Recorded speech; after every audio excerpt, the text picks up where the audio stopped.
Hi, Graham Vincent, violin maker and musician. Well, this is it. This is week one of the question and answer. So the violin Q&A. Basically, I'm looking at the answers. I'm looking at the questions that you guys left on the video where I mentioned I was going to do this. I'll do my best to answer some or all of those, and I would invite you to leave any questions that you have on this particular video, and then in a week's time I will base sort of video 2 on the questions I get from this. So yeah, shall I just dive straight in? So I've got the comments open on my little tablet down here. Right, I don't know if I should use names or not. I guess it doesn't matter if people have actually sort of have responded, then I assume they won't mind me using their names. So Mick Carr 2744, hi Graham, really enjoying the videos. I've been building guitars for 20 odd years, mainly electrics, a few arch tops and half a dozen acoustics, and I would love to start building violins, but always found it a bit daunting to start a real luthiery journey. How difficult would it be to transition from guitar making to violin making? Okay, well, actually, I trained as a guitar maker initially, and then went off and did a whole load of other things. And I think some of the other things that I did, which was designing furniture and then also working in architecture and running my own architectural practice actually for a number of years, was every bit as important as the experience I had guitar making, because the only real difference between guitar making and violin making, I think, is just an acceptance of the different forms and the sort of the different lines, and the ability to judge whether, you know, to be critical of your own work, be critical of your own lines, to look at form with a quite a harsh eye, to sort of make sure that you do your best. That's kind of really important. In terms of the technicalities of it, I think anyone who can make guitars well can almost certainly make violins well. There are a few things to learn about. You've got to, you know, I mean, I can go into the details, but I mean, basically things like the setup, you know, the scoop on the fingerboard, all that sort of stuff. It's just facts and figures that you can find out, really. Start with a good set of plans. I'm bound to say I sell plans, obviously, so, you know, if you want a set of plans, come to me. Yeah, I think if you're a good guitar maker, you almost certainly will be able to make a good violin, you know, if you do some research and so on. So I wouldn't have any qualms at all if I was you, Mick. If you want to do it, get on and do it. You probably want to accept that you're going to be making at least sort of 2 or 3 before you get one you're happy with.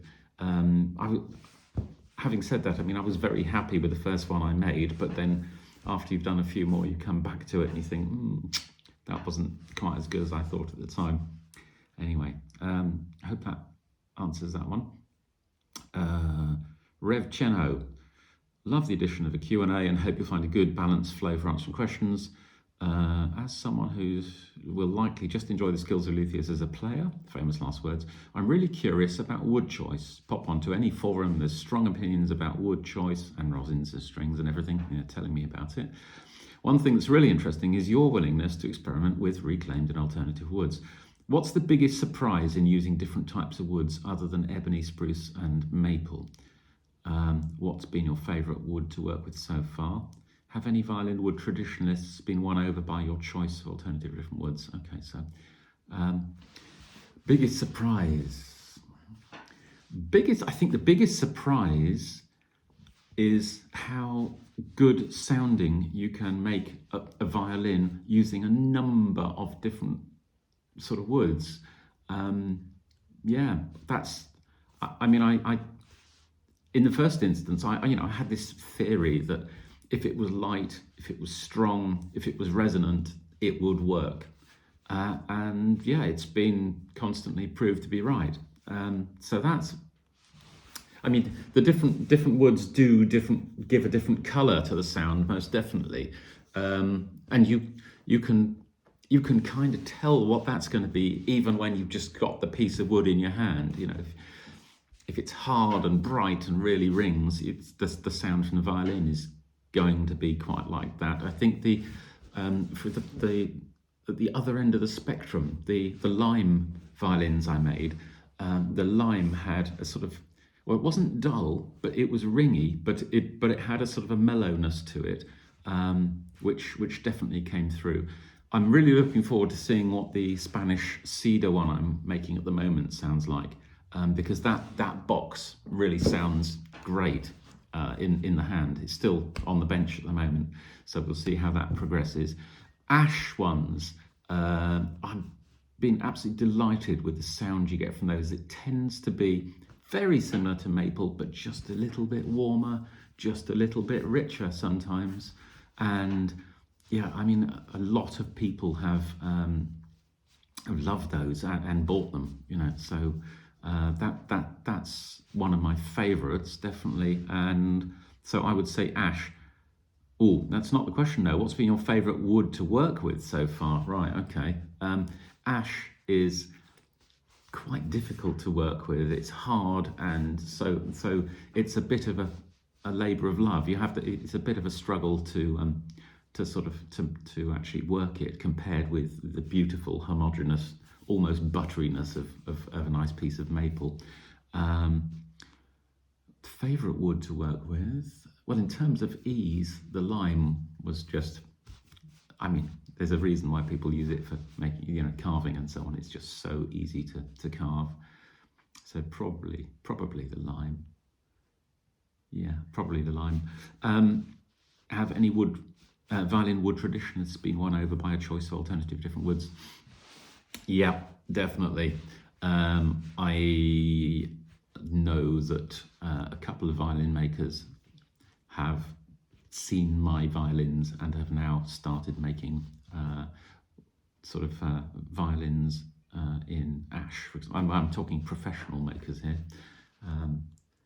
So yes, some of the traditionalists have been definitely won over.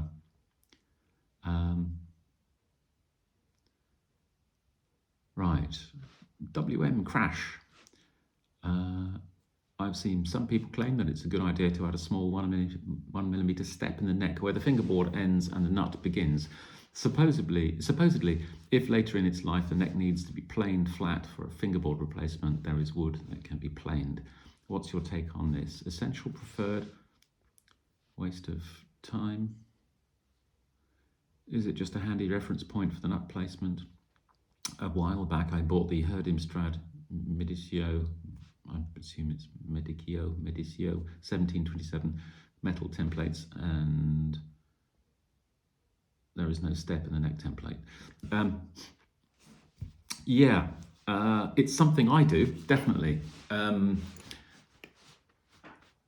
because it enables you, I mean, what I do is I have that step, and the top of the scroll, the front of the scroll rather, is on that slightly lower level as well. And it does mean that, you know, when you're just getting the fingerboard ready to go on, if you do need to skim something off the neck or what have you, you can do so without any risk of running into the scroll.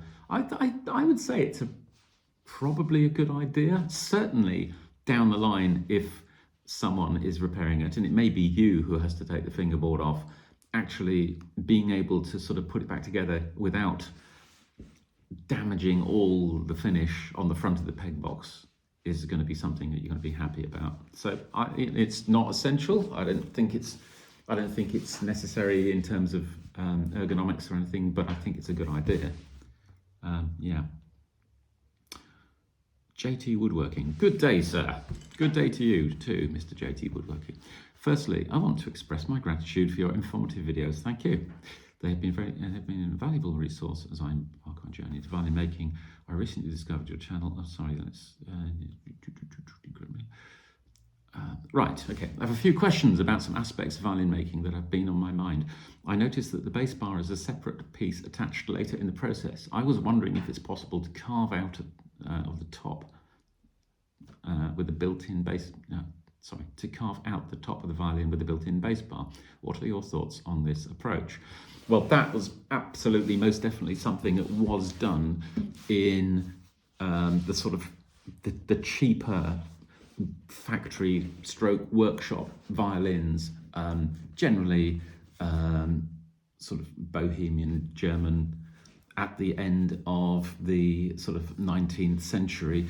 And generally, when people are repairing them or upgrading them, they will take out, carve out the original bass bar and sort of normally sort of reduce the rather hefty front that some of these violins have down to a sort of a more standard thickness.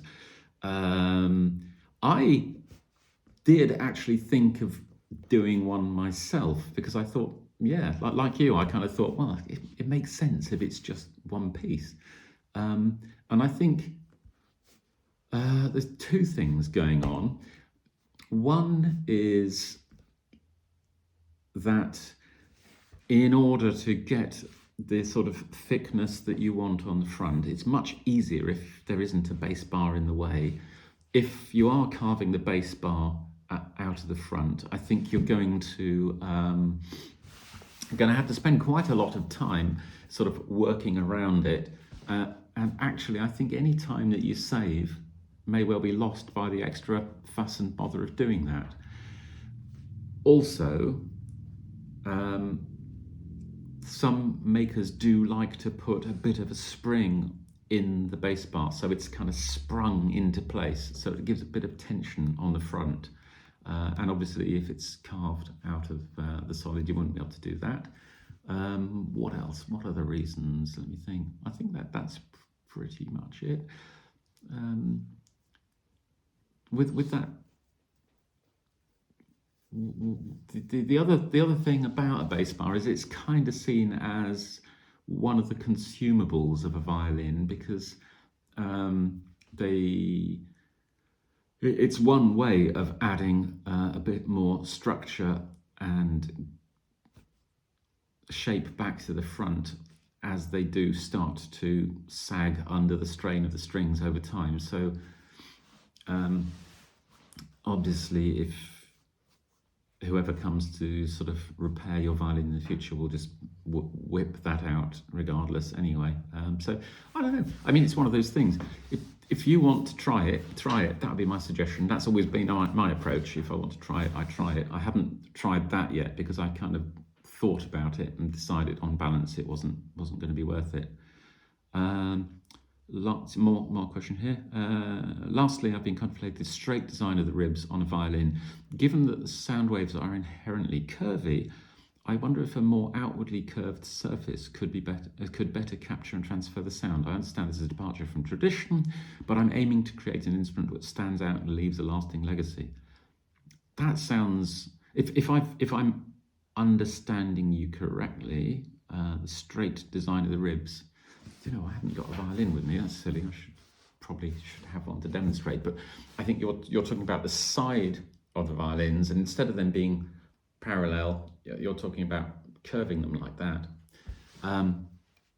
That's really interesting. And I'm trying to work out how you would do that because, obviously, with timber, like a sheet of paper, you can bend it on a simple curve.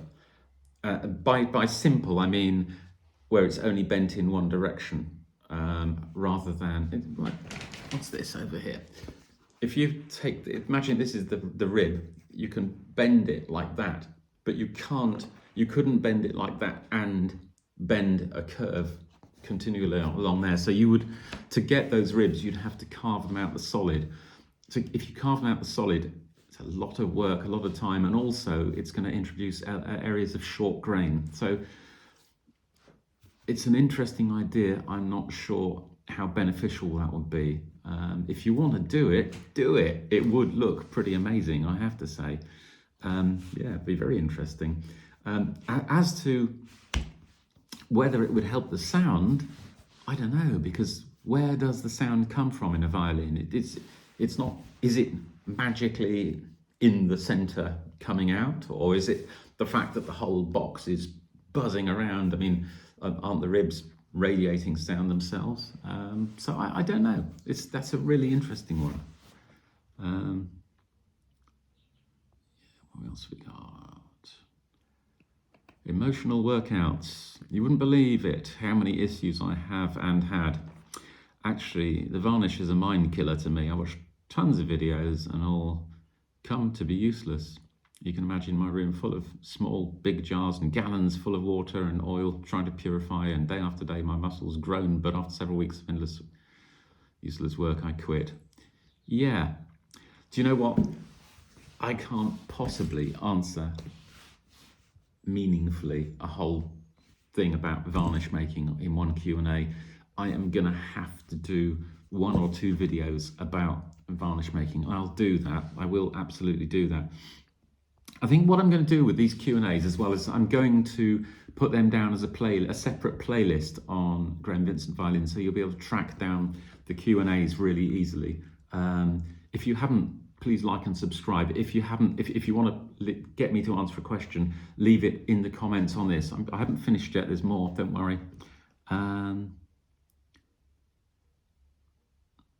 Which floor did we get to during the montage of purfling? That's a friend of mine, Steve. Yeah, I think he was commenting on the rather dreadful background music I picked. It's just that it was better than silence or me inanely wittering on about nothing in particular. Sorry, Steve.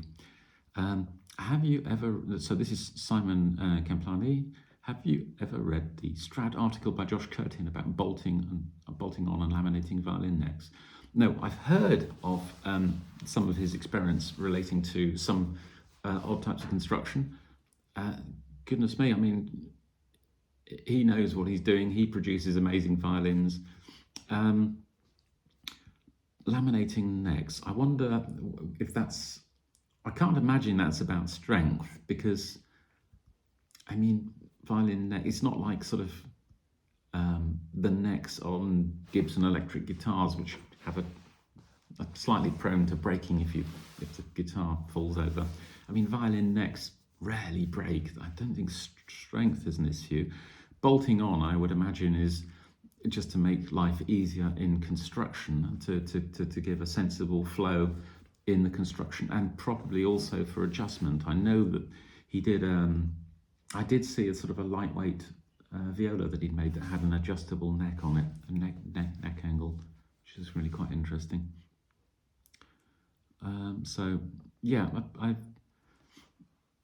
I kind of, I see where Josh Curtin is coming from, but it's not something I personally feel the need to explore. It seems a lot of additional work when there isn't necessarily a problem at this point. Just my thoughts on that one, but obviously, like I say, who am I to question Mr. Curtin? He knows what he's doing. Jeff 034, how important is the gouge being fingernail shaped? A starter question. Okay, well, I'm kind of hoping that I learn as much as you lot do from these Q&As. And when I read this, I thought, fingernail shape, is that right? And I had a look at some of my gouges, and some of them are flat, and some of them, you know, across the top, some of them are sort of square across the top, and some indeed have a sort of a slight fingernail shape, if you like, where the center of the cutting portion is slightly further forward. For me, I'd always associated that kind of sharpening of tools with a sort of a leading kind of fingernail projection as something that wood turners did.